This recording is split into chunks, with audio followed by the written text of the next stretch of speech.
പ്രിയപ്പെട്ടവരെ, പണം മതിയല്ലോ, എങ്ങനെയും പണം വാരിക്കൂട്ടണമല്ലോ.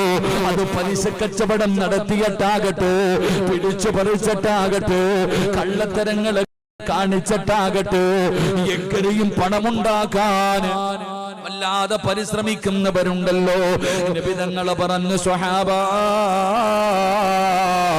3 പാപം ഏതെങ്കിലും വീടിനകത്ത് നടക്കുന്നുണ്ടോ? നിങ്ങളുടെ ആരുടെയെങ്കിലും വീടിനകത്ത് 3 പാപം ചെയ്യുന്നുണ്ടെങ്കിൽ നിന്റെ ആയുസ് കുറയുമെന്ന് നബി മുഹമ്മദ് മുസ്തഫ സല്ലല്ലാഹു അലൈഹി വസല്ലമ തങ്ങൾ പറയുകയാണ്. ആയുസ് കുറച്ച് കളയുന്ന 3 പാപമുണ്ടോ? അതിലെ ഒരു പാപം ഏതെന്നറിയോ? നിങ്ങളുടെ ആരുടെയെങ്കിലും വീടിനകത്ത് ഹറാമായ പണമുണ്ടോ? പലിശ പൈസയുണ്ടോ? നിങ്ങളുടെ ആയുസ് കുറയുമെന്ന് നബി മുഹമ്മദ് മുസ്തഫ സല്ലല്ലാഹു അലൈഹി വസല്ലമ തങ്ങൾ അവിടെന്ന് പറയുമ്പോ, എന്റെ പ്രിയപ്പെട്ട പെങ്ങളെ, പണത്തിനോട് വല്ലാത്ത ആർത്തിയാണല്ലോ. പെണ്ണുങ്ങൾക്ക് സമ്പത്തിനോട് വല്ലാത്ത ആർത്തിയാണ്. മക്കളെ പോലും ഉപദേശിക്കുന്നത് അല്ലാഹുവിനെ കുറിച്ചല്ല, നബിതങ്ങളെ കുറിച്ചല്ല, പരിശുദ്ധമായ ദീനിനെ കുറിച്ചല്ല. 5ാം ക്ലാസ്സിലും 6ാം ക്ലാസ്സിലും പഠിക്കുന്ന മക്കളോട് ഒരു ഉമ്മ കൊടുക്കുന്ന ഉപദേശം എന്തെന്നറിയോ? അതാ, നല്ലതുപോലെ പഠിക്കണം, നല്ല മാർക്ക് നേടണം, 1ാം റാങ്ക് വേണം, നല്ല ജോലിയിലെത്തണം, എങ്കിലേ നല്ല ശമ്പളം കിട്ടൂ, നല്ല നിലയിലായാലേ നല്ല കുടുംബത്തിൽ നിന്ന് പെണ്ണ് കിട്ടൂ. പടച്ചവനെ, ഉമ്മമാര് മക്കളോട് പറഞ്ഞു കൊടുക്കുകയാ, ഈ ദുനിയാവിൽ ജീവിക്കണോ, പണമുണ്ടെങ്കിലേ ജീവിക്കാൻ പറ്റൂ. ഇന്നത്തെ ഉമ്മമാര് മക്കൾക്ക് ഉപദേശം കൊടുക്കുന്നത് അള്ളാഹയെ കുറിച്ചോ നബിതങ്ങളെ കുറിച്ചോ ദീനിനെ കുറിച്ചോ അല്ല. ചെറിയ മക്കളോട് പറഞ്ഞു കൊടുക്കും, നല്ലതുപോലെ പഠിക്കണം, നല്ല മാർക്ക് വാങ്ങണം, 1ാം റാങ്ക് മേടിക്കണം. ഇപ്പൊ പിന്നെ SLC പരീക്ഷയുടെ കാലവാ. ഇവിടെ പരീക്ഷ ഉണ്ടോ? ഇപ്പൊ SLC പരീക്ഷയുടെ കാലവാ. എല്ലാത്തിനും 10A+ വേണം. അള്ളാഹു ഭാഗ്യം നൽകുമാറാകട്ടെ. എത്ര A+ വേണം? 10 ആർത്തിയ എല്ലാത്തിനും. ഉമ്മമാര് മക്കൾക്ക് സമാധാനം കൊടുക്കുന്നില്ല. 10A+ വാങ്ങിച്ചില്ലെങ്കിൽ വീട്ടിൽ കയറ്റത്തില്ല. ആരാ പറയണത്? ഉമ്മ തന്നെ പറയുകയാ, 10A+ വാങ്ങിച്ചില്ലെങ്കിൽ നിന്നെ ഈ വീട്ടിൽ കയറ്റൂല. മക്കൾക്ക് അള്ളാഹയെക്കാളും പേടി ഉമ്മാനെ, പഠിപ്പിക്കണ ടീച്ചറിനെക്കാളും പേടി ഉമ്മാനെ. A+ വേണം, A+ വേണം. കാരണം പോസ്റ്റിൽ ഫ്ലെക്സ് വെക്കാനുള്ളതാ. അള്ളാഹു ഈമാൻ നൽകുമാറാകട്ടെ. എൻ്റെ പ്രിയപ്പെട്ട സഹോദരങ്ങളെ, മക്കളെ കൊല്ലുകയാ മാതാപിതാക്കൾ. SLC പരീക്ഷയുടെ തലേ ദിവസം കേരളത്തിൽ ഒരു പെൺകുട്ടി ആത്മഹത്യ ചെയ്തു. ഇനിയിപ്പോൾ റിസൾട്ട് വരുമ്പോൾ അറിയാം കുറേയൊക്കെ. അള്ളാഹു നമ്മുടെ മക്കളെ കാക്കുമാറാകട്ടെ. അള്ളാഹു നമ്മുടെ മക്കളെ കാക്കുമാറാകട്ടെ. ഉമ്മ പറഞ്ഞു കൊടുക്കുകയാ, പണമുണ്ടെങ്കിലേ ജീവിക്കാൻ പറ്റൂ, പണമുണ്ടെങ്കിലേ ഈ ദുനിയാവിൽ ജീവിക്കാൻ പറ്റൂ. +1 പഠിക്കുന്നവന്റെ ബാഗിനകത്ത് നിന്ന് കഞ്ചാവ് പിടിച്ചു. അള്ളാഹു കാക്കുമാറാകട്ടെ, അള്ളാഹു കാക്കുമാറാകട്ടെ. ഉമ്മയാ പറഞ്ഞു കൊടുത്തത്, പണമുണ്ടെങ്കിലേ ജീവിക്കാൻ പറ്റൂ. അപ്പൊ പിന്നെ എളുപ്പത്തിൽ പണം ഉണ്ടാക്കാനുള്ള വഴി കഞ്ചാവ് കച്ചവടം. എൻ്റെ പ്രിയപ്പെട്ടവർ, ഇന്നത്തെ പെൺകുട്ടികൾ കല്യാണത്തിന് സമ്മതിക്കുന്നില്ല. പണ്ടത്തെ പെൺകുട്ടികൾ കല്യാണത്തിന് സമ്മതിച്ചില്ലെങ്കിൽ അതിനൊരർത്ഥമുണ്ടായിരുന്നു, പ്രേമമുണ്ടെന്നു. എങ്ങനെ? പണ്ടത്തെ പെൺകുട്ടികൾ കല്യാണത്തിന് സമ്മതിച്ചില്ലെങ്കിൽ പ്രണയമുണ്ട്, പ്രേമമുണ്ട്. ഇപ്പൊ പിന്നെ പ്രേമവും പ്രണയവും ഒന്നുമില്ല. എല്ലാം തേക്കല, പരസ്പരം തേച്ച് അടക്ക, പറ്റിച്ചടക്ക. അള്ളാഹു കാക്കുമാറാകട്ടെ.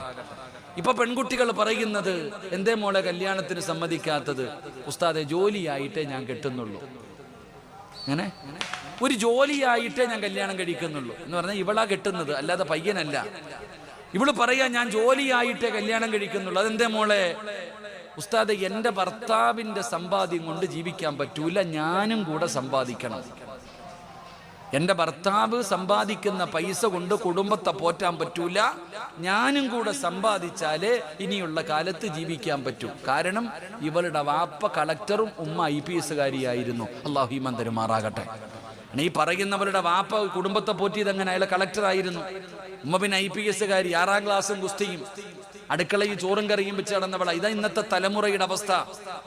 എങ്കിൽ എൻ്റെ പ്രിയപ്പെട്ട പെൺകുട്ടികൾ പഠിക്കേണ്ടത്, ഭർത്താവ് എന്ന് പറഞ്ഞാൽ ആരെന്നറിയോ? ഭാര്യയ്ക്ക് ചെലവിന് കൊടുക്കാൻ കഴിവുള്ളവനെ പെണ്ണ് കെട്ടാൻ പാടുള്ളൂ. അള്ളാഹു ഈമാൻ തരുമാറാകട്ടെ. ആരാ പെണ്ണ് കെട്ടേണ്ടത്?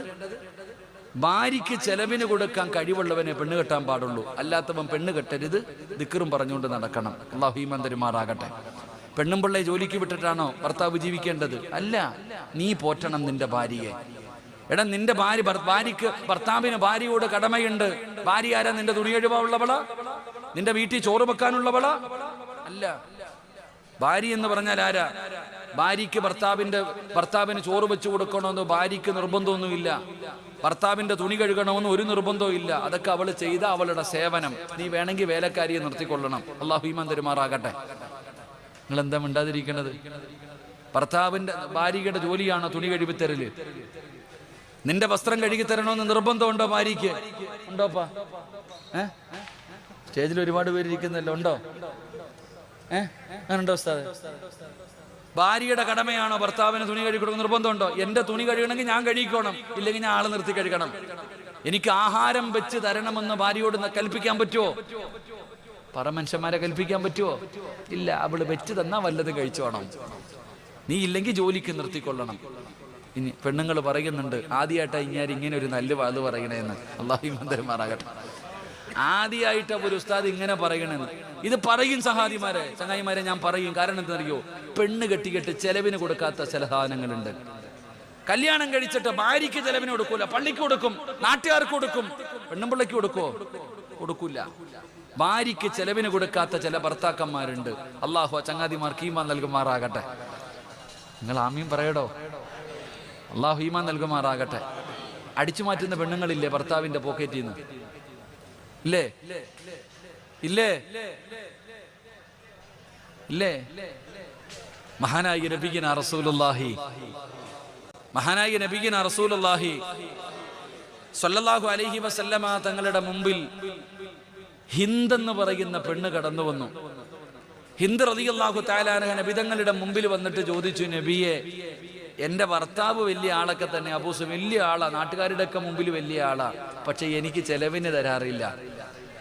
എന്റെ ഭർത്താവ് എനിക്ക് ചെലവിന് തരാറില്ല. അപ്പൊ അതുകൊണ്ട് ഇടയ്ക്കിടയ്ക്ക് ഞാൻ പോക്കറ്റിൽ നിന്ന് വല്ലതും എടുക്കാറുണ്ട്.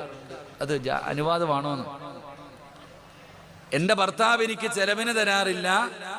എന്റെ ഭർത്താവിന്റെ അടുക്കൽ നിന്ന് ഇടയ്ക്കിടയ്ക്ക് എനിക്ക് ആവശ്യമുള്ളത് ഞാൻ എന്ത് ചെയ്യും? ഇത്തിരി എടുക്കാറുണ്ട്. അത് തെറ്റാണോ നബിയെ? അത് തെറ്റാണോ നബിയെ? നബി സല്ലല്ലാഹു അലൈഹി വസല്ലമ തങ്ങള് ഹിന്ദിനോട് പറഞ്ഞു കൊടുത്ത മറുപടി, നിന്റെ ഭർത്താവ് നിനക്ക് ഒട്ടും ചെലവിന് തരുന്നില്ലെങ്കിൽ ആവശ്യമുള്ളത് എടുത്തോളാനാ പറഞ്ഞത്. അല്ലാഹു ഈമാൻ തരുമാറാകട്ടെ. എങ്ങനെ പറഞ്ഞത്? എങ്ങനെ? ഭർത്താവ് ഭാര്യയ്ക്ക് ചെലവിന് കൊടുക്കുന്നില്ലെങ്കിൽ ആവശ്യമുള്ളത് അടങ്കലോടെ എടുത്തേക്കരുത്. എങ്ങനെ? വല്ലപ്പോഴും ഒരു 500 അല്ലാതെ മൊത്തവും കൂടെ എടുത്തേക്കരുതട്ടാ. ആര്? ചെലവിന് കൊടുത്തില്ലെങ്കിൽ. ഭർത്താവ് ഭാര്യയ്ക്ക് ചെലവിന് കൊടുക്കുന്നില്ലെങ്കിൽ, എന്റെ പ്രിയപ്പെട്ട സഹോദരങ്ങളെ, ഞാനപ്പോ പറഞ്ഞു വന്നത് ഇതൊന്നുമല്ല. ഭാര്യയ്ക്ക് ചെലവിന് കൊടുക്കാൻ കഴിവുള്ളവൻ മാത്രമേ പെണ്ണ് കെട്ടാൻ പാടുള്ളൂ. പണ്ടത്തെ പെണ്ണുങ്ങളെ കുറിച്ച് ചിന്തിക്ക്. പണ്ടത്തെ നമ്മുടെ ഉമ്മമാർ, അള്ളാഹു സ്വർഗം കൊടുക്കുമാറാകട്ടെ, നമ്മളൊക്കെ ചോറ് കഴിച്ചോണ്ടിരിക്കും. അന്ന് പിന്നെ ഒന്നുമില്ല, ചക്കനും മട്ടനും ചുട്ടതും കറുത്തതും വറുത്തതും ഒന്നുമില്ലല്ലോ, മന്തിയും നെഹദിയും ഒന്നുമില്ലല്ലോ. പണ്ടൊള്ളി കഞ്ഞിയും പയറും ചമ്മന്തിയും ചോറ് ഇതൊക്കെ തന്നെ ഉള്ളൂ. ഇങ്ങനെ ചോറുണ്ണോണ്ടിരിക്കുമ്പോ ഒരല്പം ഭക്ഷണം താഴെ വീണു. ഉമ്മ അടുത്തിരിക്കും മക്കള് ഭക്ഷണം കഴിക്കുമ്പോ ആ താഴെ വീണ ചോറെടുത്ത് പാത്രത്തിൽ ഇട്ട് തന്നിട്ട് ഉമ്മ പറയും, ഇത് അല്ലാഹ് നൽകിയ നിഅമത്താ, കളയല്ലേ മോനെ, വാപ്പ അധ്വാനിച്ചുണ്ടാക്കിയതാട്ടോ, കളയല്ലേ, ഇത്